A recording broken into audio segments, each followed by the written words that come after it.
ouvir a voz do Salvador.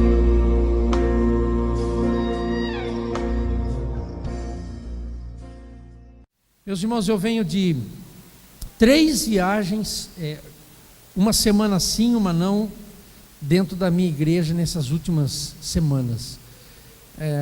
Dessas 3 eu comecei indo bem longe daqui. Eu fui lá para o sul, fui para o Rio Grande do Sul, fiquei lá 10 dias, muita chuva, num retiro. Depois eu estive há uma semana aqui do outro lado, estive lá no interior de Sergipe, e agora estou aqui com vocês. 3 lugares que eu nunca fui, nunca tinha ido, foi pela primeira vez. E dessas viagens, uma coisa eu tenho visto fantástico e maravilhoso. No Rio Grande do Sul foi um retiro de oração que ficamos 10 dias e compartilhei com irmãos daquela região ali, num lugar bem retirado ao sul de Porto Alegre, e ver como que Deus tem trabalhado de maneira diferente na vida da igreja e levantado pessoas, filhos e filhas, ao longo da história, para fazer uma parte importante da história do que Deus quer realizar na vida da nossa sociedade. Eu conversei com luteranos, metodistas, batistas regular, batista independente, batista nacional, conversei com metodistas, era um grupo pequeno, éramos em 20 pessoas, mas nós tínhamos ali praticamente 10 a 12 denominações representadas, e ali estavam praticamente nesse retiro líderes e pastores e gente que trabalha na igreja. E foi muito gostoso a gente perceber como a gente às vezes tem conhecimento daquilo que sai na mídia. E não vamos esquecer que aquilo que sai na mídia é mais estético, é mais um cenário, mas o que Deus está fazendo no meandro das coisas, da história das cidades e das comunidades nessa nação é incrível. Cada ministério criativo, diferente, que não quer inovar por inovar, mas acaba encontrando um caminho novo e diferente para poder chegar ao coração de uma geração muito rápida, muito confusa, de muitas informações, de muitas ansiedades, de muito estresse, as coisas acontecendo muito rápida, mas sobretudo de uma geração extremamente ocupada, muito ocupada, não com o trabalho, não com a educação, mas extremamente ocupada com o celular, o WhatsApp e as mídias e as redes sociais. O problema não é esse instrumento, o problema é o que isso reflete sobre a nossa sociedade. De que forma nós estamos vivendo hoje? Nos Estados Unidos é recente um movimento que foi buscar na meditação do budismo um conceito muito interessante e que está sendo pesquisado por grandes universidades nos Estados Unidos, como o MIT, que é o Instituto Técnico Científico de Massachusetts, a Universidade de Nova York, a Universidade famosa da Califórnia. Uma palavra que significa, em inglês, é mindfulness. E mindfulness significa mais do que consciência, a ideia, o conceito é inteireza. O ponto é o seguinte: como é que eu posso ser eu e desfrutar profundamente desse momento que eu estou vivendo agora, aqui? Eu estou aqui com vocês. De que maneira eu posso ter consciência de que eu estou com um lugar novo, diferente, revendo um amigo querido do coração, conhecendo vocês e dizer como é bom isso aqui, e eu tirar proveito daquilo que esse momento traz, que é relacionamento, é um abraço, é ouvir o seu nome, você ouvir o meu nome, nós trocarmos afetos e abraços. E mindfulness, ele surge porque já um grupo na sociedade está preocupadíssima de que nós não vivemos mais o nosso momento e não temos mais prazer nas relações e nos momentos, porque estamos extremamente arrebatados, entre tantas coisas, com as mídias sociais. Eu acho que aqui não é diferente. Se você entrar num restaurante, lá na cidade de Brasília, onde eu sou pastor hoje, e você tiver uma família numa mesa redonda que caibam 11, 12 pessoas, em 5 minutos, assim que elas se sentam, todos os membros da família, até a criança menorzinha, vai estar com seu aparelho conversando com outras pessoas que não estão presentes e dando mais atenção para elas do que para as pessoas que estão ali ao redor. Quando eu estive agora no Sergipe, a semana passada, eu fui para um encontro para falar para 70 pastores, evangelistas, obreiros, numa cidade completamente diferente daquele grupo com que eu estava no Rio Grande do Sul, social, economicamente diferente.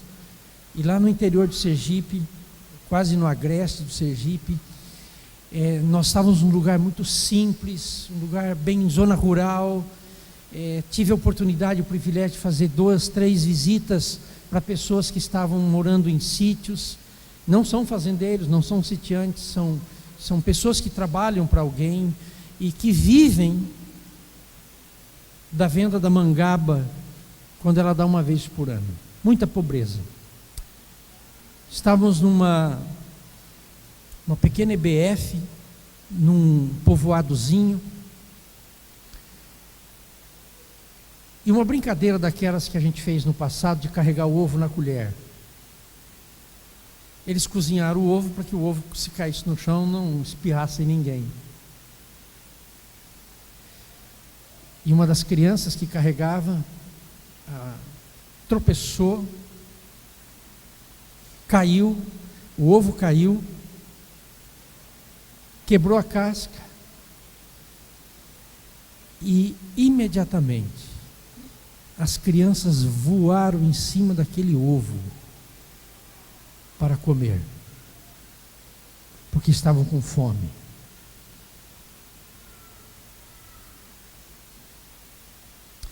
E o que me chamou a atenção é que no mesmo instante, as pessoas que estavam organizando o evento, crianças descalças,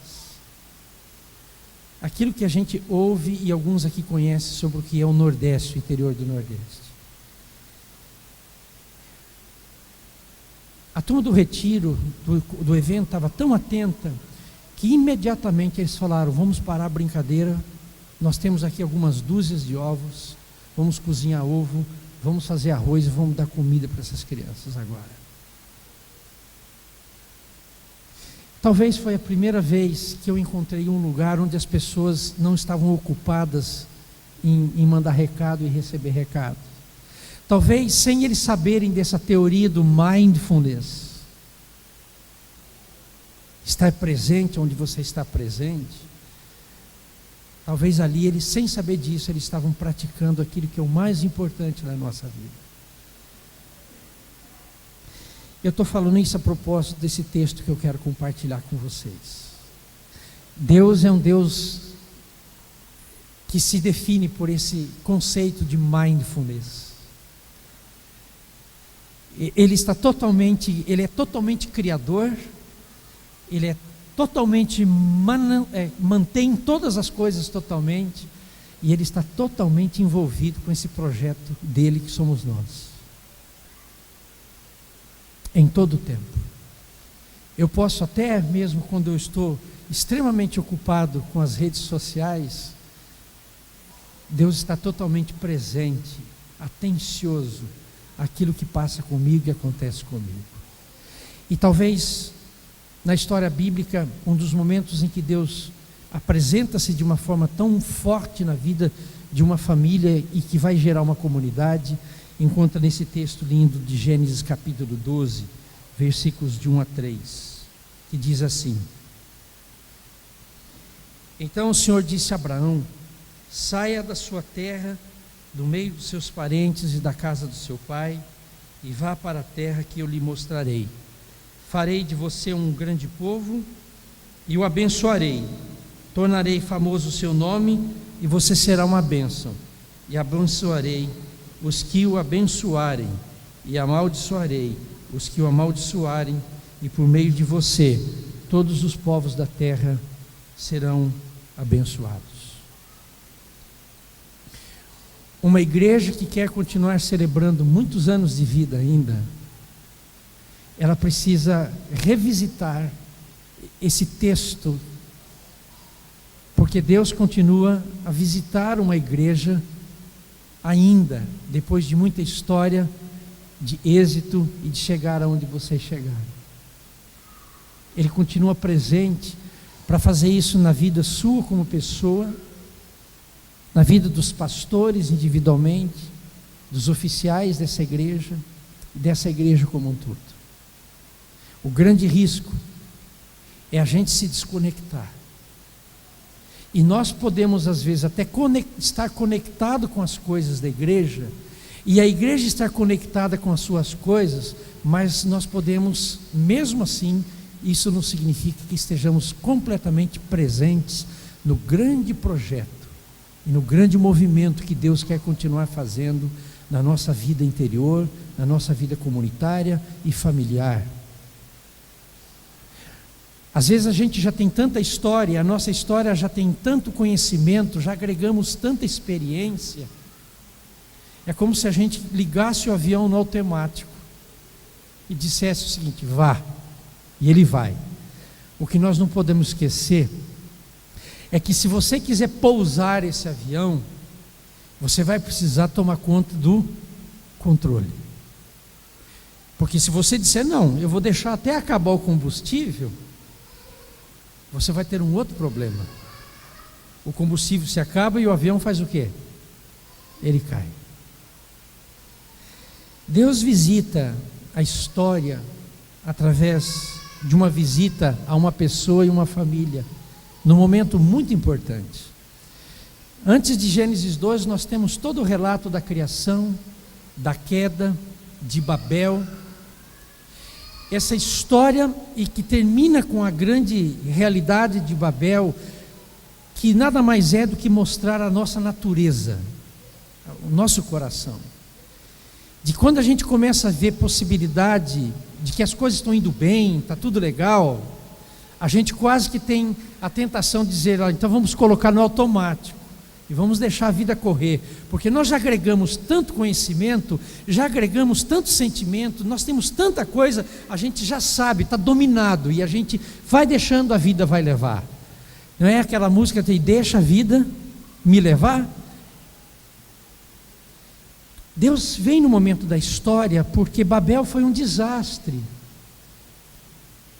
As pessoas não entenderam o que era estar juntas para continuar vivendo o grande projeto da criação, de ser gente na presença de Deus, e de cultivar a terra, e de ser e procriar, e multiplicar, e ser uma bênção um na vida do outro.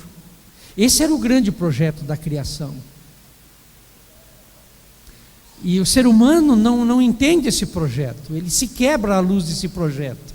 E Babel, muito mais do que talvez aquele momento no Jardim do Éden, ela representa essa total desconexão nossa com a vida, com o projeto de Deus, a gente voltando para a gente mesmo. E o momento de Babel crucial disso é quando eles dizem: vamos construir uma torre bem grande, vamos fazer o nosso nome célebre diante de todos e vamos viver a vida no automático. Mas a beleza é que quando a gente é de Deus, Deus faz as suas intervenções. Deus quebra essas nossas decisões, essas nossas atitudes, e disse: não, a vida ainda tem um projeto. E é preciso que nós vivamos a nossa vida e a nossa existência com absoluta consciência de que a nossa vida, ela não se reduz, mas ela se torna clara quando nós entendemos que Deus nos fez para nos relacionar, para estar juntos, como pessoa, como família e como igreja. E por maior que nós sejamos, e por mais sucesso que a gente consiga nos nossos empreendimentos pessoais e eclesiais, a gente precisa cuidar, porque muitas vezes nós somos tomados por essa ideia do automático. Eu já sei como faz, eu já conheço, e a gente de repente está cuidando só das coisas nossas e deixamos de cuidar das coisas mais amplas que Deus deixou para a nossa vida como responsabilidade. Antes de Gênesis 12, nós temos um cenário de história de criação, de altos e baixos, que encerra no momento de decadência, momento de rebelião, em que os seres humanos resolvem se ensimesmarem, voltarem para si mesmos e viverem suas vidas. E a resposta de Deus é Gênesis capítulo 12. E sempre essa resposta de Deus vai ser para mim e para você também, para dizer que a vida continua e que Deus tem muita coisa para fazer na nossa vida e por meio da nossa vida. Há uma história ainda que precisa ser escrita, não para nós, mas uma história de presença, uma história de influência, uma história de participação e coparticipação na vida. Uma história que nos convida a ocupar os espaços que Deus tem aberto para nós. Há muitos espaços, muitos são ocupados por você individualmente, em áreas e lugares e setores diferentes da sociedade. Outros espaços são ocupados por sua família como família. A sua família tem relações específicas com famílias específicas. E outro espaço é ocupado pela coletividade, pela comunidade da fé, pela igreja como comunidade da fé. E é nesse contexto que Deus se apresenta a Abraão, para dizer o seguinte: Abraão, eu estou aqui para renovar essa minha aliança, esse meu selo, essa minha dedicação com você, com a sua família e com uma nação. Eu estou aqui para dizer que esse projeto continua, nada mudou. Eu estou aqui para levantar você, a sua família e o povo que virá de vocês, para que vocês continuem vivos, alertas, atentos, para dizer que vocês vão viver lá para fora e vão ser uma bênção lá para fora. Vocês não viverão só por vocês, vocês não estarão ocupados individualmente, familiar e comunitariamente, só com as coisas que vocês querem se ocupar. Vocês vão se ocupar com a minha visão, com o meu grande projeto. Por isso ele diz: vocês serão uma bênção para as nações. Vocês serão uma bênção para os povos. Imagina o que era Porto Velho 27 anos atrás. E o que ela é hoje? Você consegue prever o que poderá acontecer daqui 27 anos? Imagine a geração de quem começou essa igreja 27 anos atrás. Certamente pastor Luiz tem tudo isso na mente com aqueles primeiros irmãos. O que vocês são hoje. Imagine o lugar que vocês ocuparam no passado, quando vocês começaram aqui.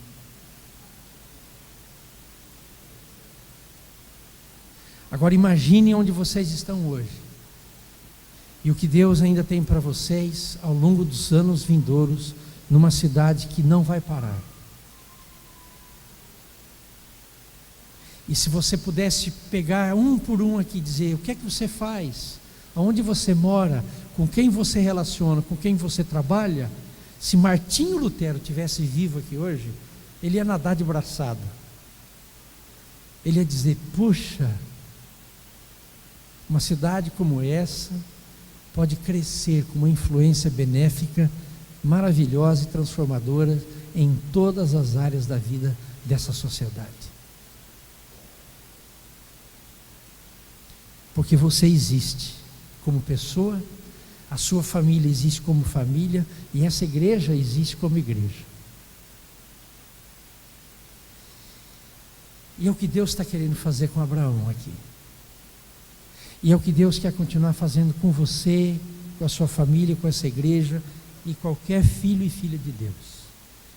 E aqui eu queria apenas trazer para vocês, a título de você guardar no seu coração, que tipo de comunidade que Deus estava levantando naquele dia ali, em Abraão.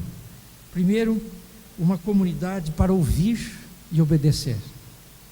Eu acho bonito que na espiritualidade cristã, é porque nós não olhamos a Bíblia com esses olhos. Nós somos acostumados a ler a Bíblia a partir da ideia de que tem uma promessa para mim, eu tenho que crer nessa promessa e eu tenho que desfrutar dessa promessa.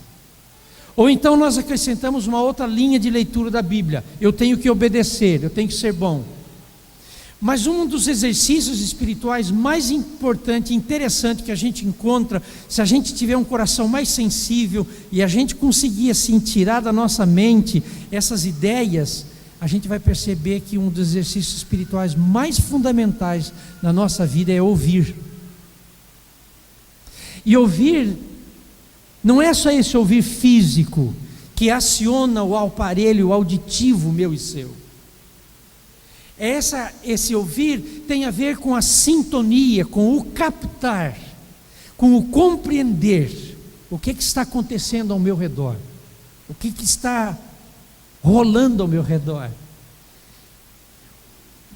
o que as pessoas estão dizendo, como elas estão vivendo, como é que são as opções delas, quais as oportunidades que eu tenho de poder estabelecer relações profundas, significativas, e que eu não seja apenas um corpo presente, mas uma alma, um coração e uma mente presente aonde eu estiver e o lugar que eu ocupar, o espaço que eu ocupar. É por isso que o texto diz que o Senhor disse, e quem diz na perspectiva de que alguém vai ouvir. E Deus sempre trabalha conosco nesse sentido de fala, de dizer, de anunciar e de proclamar. Lá no Gênesis começou essa forma de Deus trabalhar, e disse Deus: haja luz, e o que aconteceu? Houve luz. Mas nós chegamos em João capítulo 1, e nós vemos o evangelista João escrevendo os seus relatos. Ele começa dizendo, chamando Jesus de Logos, essa fala, essa palavra, esse diálogo. Se é fala, se é palavra, se é anúncio, se é diálogo, é porque tem gente para ouvir. Tem muitas coisas para a gente contar, e hoje vocês estão contando, conforme diz o hino, as bênçãos. Mas não esqueçamos que a nossa espiritualidade ainda, ela continua firmada no exercício espiritual de ouvir o que o Espírito diz às igrejas, o que o Senhor está dizendo ainda para mim, e o que o Senhor está dizendo ainda para essa comunidade, nessa cidade.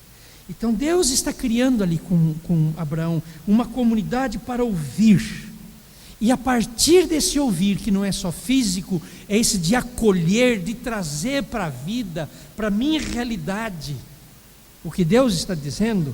Então aí eu posso pensar no que é obedecer. A gente não obedece só pela razão. Se a gente obedecesse só pela razão, nós nunca teríamos filhos obedientes. Nós nunca teríamos a esperança de que eles pudessem, porque você quer mais razão do que você explicar que a tomada tem um fio que conduz energia elétrica, e se você botar a mão ali na energia elétrica, você vai sofrer a descarga elétrica daquele fio?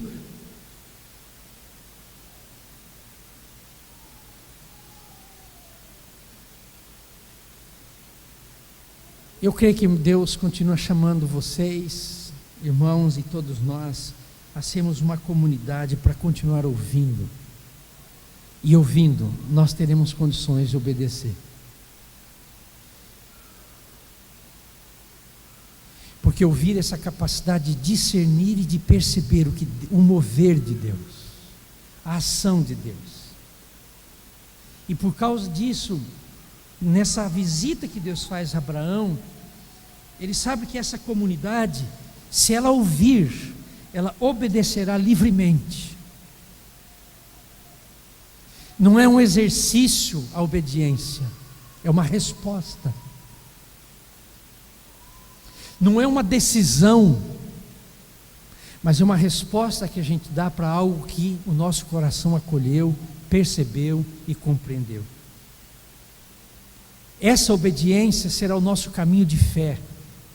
Essa resposta de dizer, como Isaías disse, eis-me aqui, Senhor, envia-me a mim, essa resposta que vai continuar levando a gente a esse caminhar cotidiano, vivendo nessa cidade com absoluta consciência de que nós não estamos aqui apenas para celebrar, para cuidar das coisas domésticas, mas para cuidar desse grande campo de missão e de trabalho que Deus colocou, que é a cidade de Porto Velho.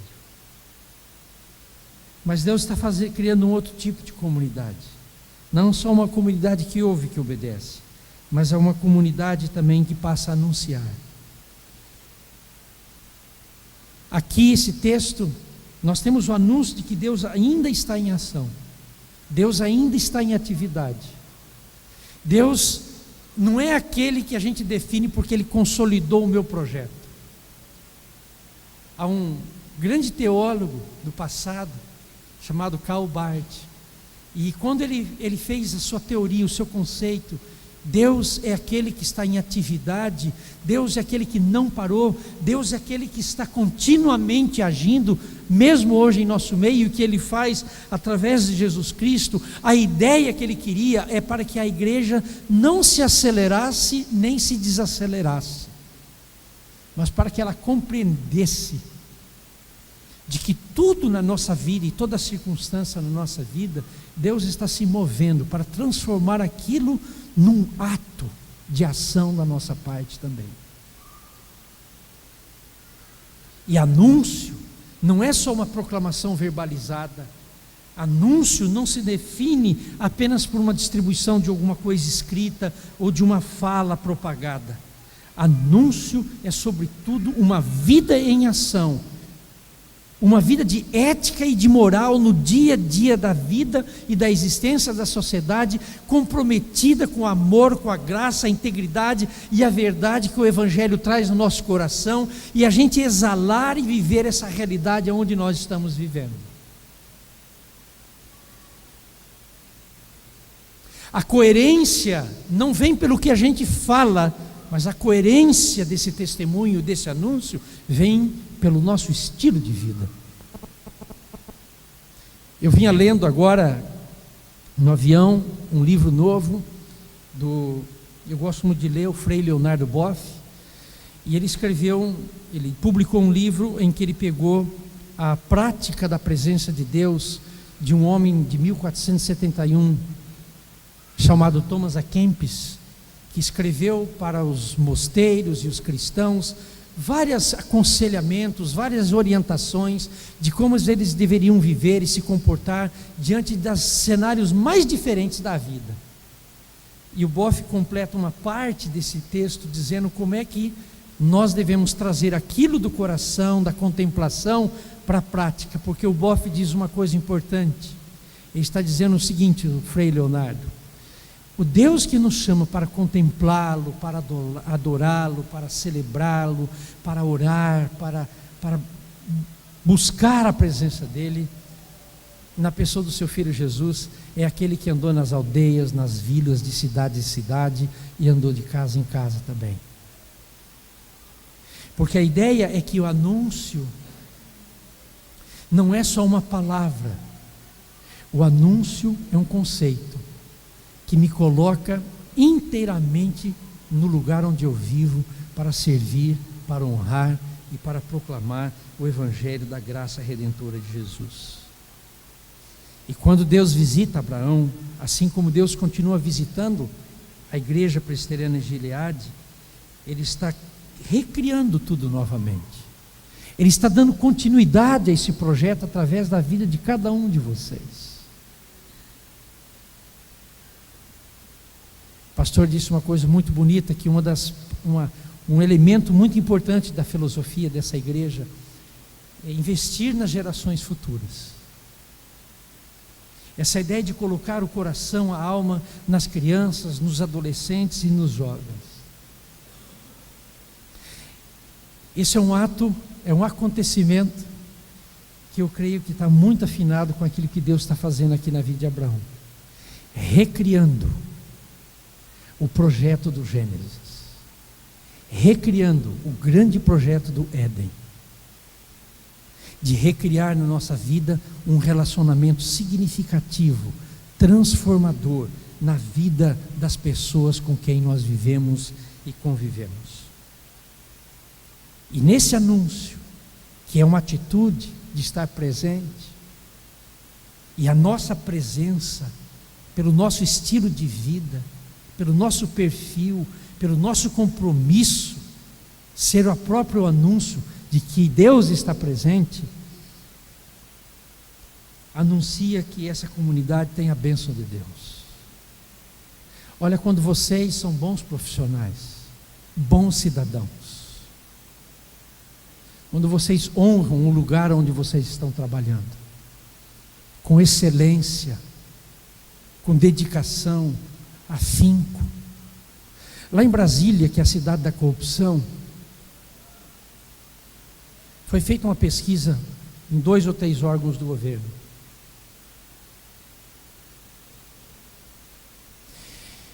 E percebeu-se que as pessoas mais ausentes, aquela fama que funcionário público tem de não cumprir hora, estatutariamente, que o obriga pelo salário, descobriu-se que grande parte considerável daqueles que não cumpriam essa hora, ou seja, ganhavam o dinheiro total da carga horária não cumprida, muitos eram evangélicos, cristãos.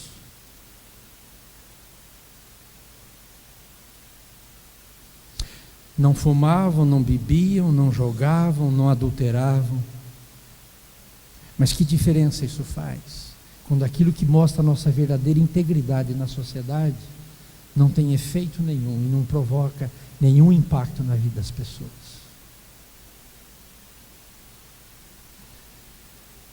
Um bom segmento da igreja cristã e da sociedade brasiliense não confia nada naquilo que se chama de bancada evangélica.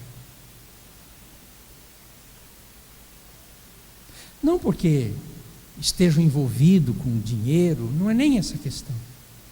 Mas a questão é que as propostas para a vida, para o engajamento na vida, para a transformação da vida, para a melhora da vida, não acontece. Deus chama Abraão, como continua chamando você, para ser um instrumento para melhorar a vida, para impactar a vida, para impressionar as pessoas com a sua ética, com a sua moral, pela sua dedicação, pela sua entrega. O que a sociedade mais precisa ouvir e ver hoje é gente que é coerente naquilo que fala, naquilo que proclama e naquilo que vive. E quando Deus disse para Abraão: olha, eu vou te dar a bênção, eu fiquei perguntando: que bênção é essa? E há um autor escreveu um livro chamado Cenários da Missão de Deus na Bíblia, e ele diz que essa bênção, ela é um sinal de que Deus dará a você, como filho e filha dele, a certeza de que Ele está comprometido com você, e de que não importa o que você passar e aonde você estiver, Deus será o seu selo, a sua razão, a sua motivação, para você viver como um filho e uma filha de Deus onde você estiver. É como se Deus estivesse assim dizendo para Abraão: Abraão, há promessas para você, mas a minha bênção não consiste na terra que você vai ganhar, nem na numerosa nação que você vai construir. A minha bênção consiste em você ter a certeza de que eu estou com você, eu estou presente na sua vida. Você não precisa de rede social para ter essa certeza. Eu estou com você. Sê tu então uma bênção. E aí vem essa resposta: sê tu uma bênção. É como se ele estivesse dizendo: Abraão, como eu estou presente na tua vida, pela palavra bênção, ele diz: esteja presente também em mim, esteja perto de mim, esteja comigo. Quando ele diz: sê tu uma bênção, esteja presente diante da minha presença, esteja presente aonde você pisar o seu pé. nos lugares e nos espaços que você ocupar.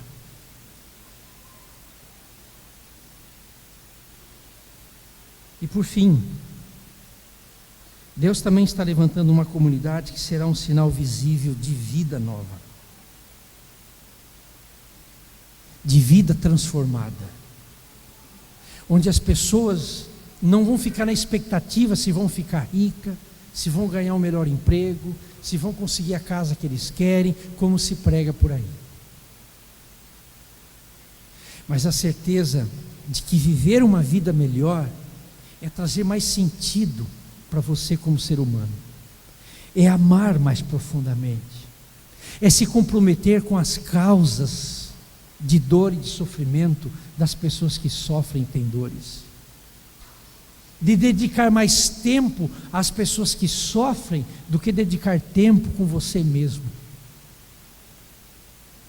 de investir a sua vida, o seu talento, o seu conhecimento e, se necessário for, os seus bens e a sua condição de vida naquilo que vem gerar alguma coisa positiva, produtiva, necessária, fundamental e básica para quem não tem. Uma comunidade será visível a vida que é produzida pela sua qualidade, pela sua compaixão, pelo seu amor, pela sua dedicação pessoal. Nós estamos cada vez mais num mundo de gente que conhece pra caramba, mas num mundo cada vez mais sem sábios. Nós temos cada vez mais conhecimento e pouca sabedoria. E é interessante como a sabedoria na Bíblia está associada com a presença e o caminhar com Deus. Como a sabedoria é parte inerente da nossa qualidade de vida. E eu imagino que no dia a dia, quantas pessoas às vezes estão acima de você, seu chefe, comandam você, conhecem muita coisa, mas às vezes uma palavra, uma ordem, uma decisão mostra a fragilidade da sabedoria dessa pessoa. O descompromisso, a insensibilidade, são incapazes de prever, de fazer uma avaliação maior das situações e simplesmente fazem decisão. Pois quando Deus chama Abraão, Ele diz: Abraão, essa comunidade sua vai produzir vida de qualidade. Vocês saberão viver mais humanamente a existência. A compaixão, a sabedoria, a inteligência, a sensibilidade, a honestidade, a integridade serão as virtudes que farão parte dessa comunidade da fé. Essa nova comunidade será um sinal de que Deus não está só nessa comunidade, mas Ele está passeando na cidade afora. Porque Ele está através da sua vida, através da sua família e através dessa igreja. Vocês têm vivido 27 anos de qualidade, eu não tenho dúvida disso. Os problemas aqui, os problemas ali, mas sei que vocês devem ter ao longo desse tempo superado isso e Deus tem dado graça. Eu oro para que os próximos 27 anos, essa igreja se veja parte dessa narrativa de Deus com Abraão. Vocês peguem esse texto 12 e disse: essa palavra é para mim, que sou membro dessa igreja. Essa palavra é para minha família, essa palavra é para essa igreja. Eu oro para que essa igreja seja herdeira das mesmas bênçãos que Abraão herdou. Não pense que a grande bênção de Abraão foi um povo numeroso e nenhuma terra. A maior bênção que Abraão teve foi essa certeza de que Deus estaria com ele nessa trilha, nessa jornada e nessa caminhada. Irmãos, e você deve conhecer pessoas que tiveram muito pouco ou quase nada e se sentiram herdeiras de grandes bênçãos na vida. Eu conheci uma família lá no interior de Sergipe. Eu fiz questão, pedi para que eles me levassem para visitar. Era 1 hora de um povoado até chegar lá. Eram só 10 quilômetros, mas ruim pra caramba a estrada. À noite, chuvosa. Essa senhora tem uma filha de 4 anos de idade. Orem por essa menina, a Vivian. E essa criança com 4 anos de idade tem um problema genético que os médicos até hoje não descobriram qual é o problema genético. Fui lá, orei com eles, muito sofrimento, estou tentando ver se eu consigo uma coisa em Brasília. Isso foi na segunda-feira. Quando o nosso encontro terminou, na quinta-feira à noite, com um culto, muita chuva, escuridão, um breu, um povoado muito pequeno. Quando eu entro no salão, aquela família veio andando, com aquela criança na chuva.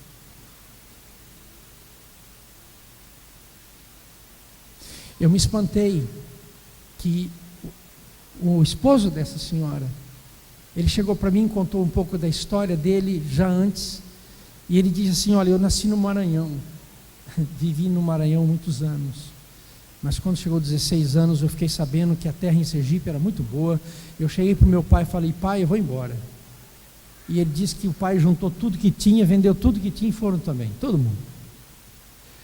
Aí eu falei: puxa, mas e hoje, o que que faz você? Ele não tem propriedade, ele não tem nada, ele não planta, não tem emprego. E eu falei assim: o que que faz você ficar aqui? Por que você insiste em estar aqui? E ele disse uma coisa que, no primeiro momento, eu levei um susto. Ele disse assim: olha, o bom daqui é que aqui tem tanto animal ainda, tanto bicho selvagem, que eu posso matar. Eu falei: meu Jesus Cristo, eu não deixo o IBAMA ouvir isso aqui, porque você está lascado. Eu disse: mas por quê? Por que você mata animal? Não, pastor, matando animal eu dou comida para minha família.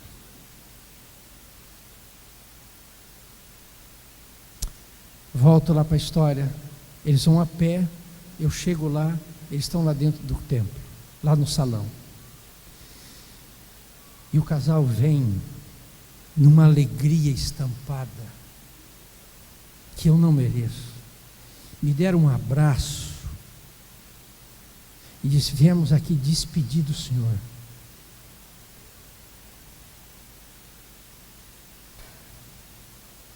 Porque nós te amamos.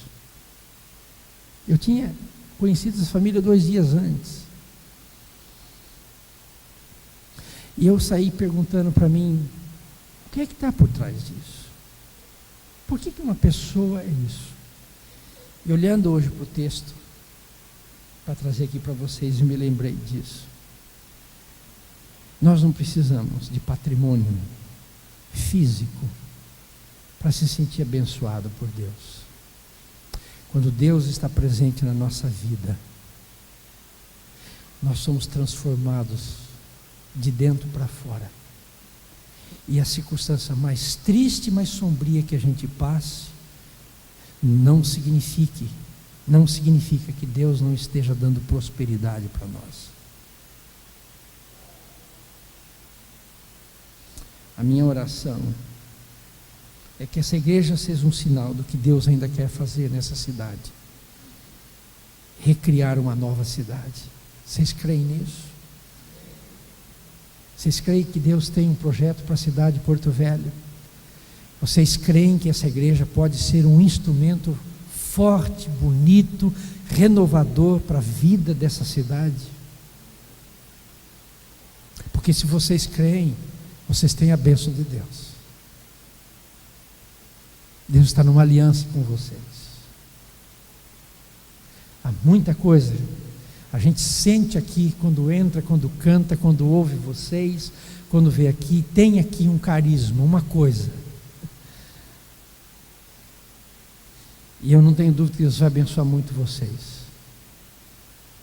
Hoje, 27 anos, Deus está chamando essa comunidade como Deus chamou Abraão aquele dia. De um caos, um cenário antes do capítulo 12, Deus fala: eu vou fazer uma coisa nova. E acreditem, hoje vocês já não são mais uma igreja tentando ser igreja. Hoje vocês têm jovens, adolescentes, eu vejo aqui alguns idosos, meia idade, crianças, pastores comprometidos, apaixonados por isso. Poxa vida, olha que semeadura bonita aqui dentro. Olha que lugar bonito, olha que celeiro fantástico.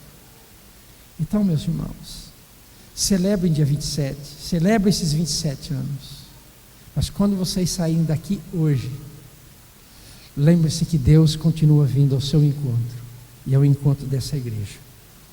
Abraão, deixa os seus deuses do passado, as suas alegrias do passado, o cenário do passado, celebrou, acabou, mas vai para uma terra, assuma esses espaços, ocupe esses espaços, e faça do seu espaço o seu campo de missão.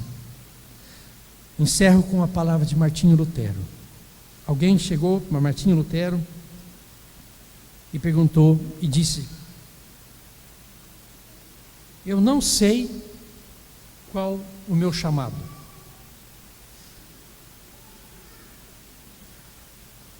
E para onde eu tenho que ir? O que eu faço? E diz que Martinho Lutero respondeu assim: o que é que você faz hoje? E essa pessoa respondeu com uma profissão. Eu não lembro se ele disse sapateiro ou o que foi. Ele disse: a tua profissão é a tua vocação. A tua profissão é a tua vocação. Sirva a Deus, honre a Deus. Você já tem o seu campo de ministério, você já tem o seu campo missionário. Crente que vive numa cidade, que tem uma profissão, que está com a sua vida resolvida, não ora para Deus mostrar qual é o seu campo de trabalho. E nem precisa orar. Deus já deu ele para você. Seja uma bênção e frutifique aonde você está.